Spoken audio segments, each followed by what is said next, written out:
1990 সালে যখন বাবার পকেট থেকে টাকা চুরি হতো। আচ্ছা, আমার এই জামার পকেটে 5 টাকার নোট ছিল, কোথায় গেল?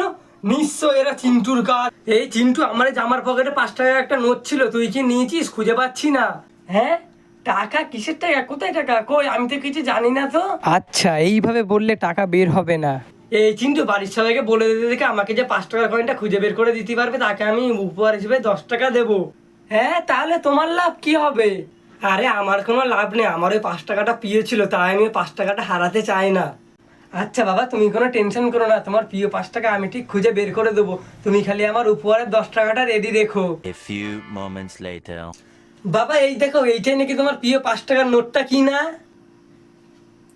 আরে হ্যাঁ, এইটাই তো সে আমার 5 টাকাটা। বাবা, তাহলে আমার উপহারের 10 টাকাটা দাও। ও, তোর উপহারের 10 টাকা না? আয় আয়, তুই এদিকে আয়, এদিকে আয়, আমার সোনার টুকরো শুয়োরের বাচ্চা।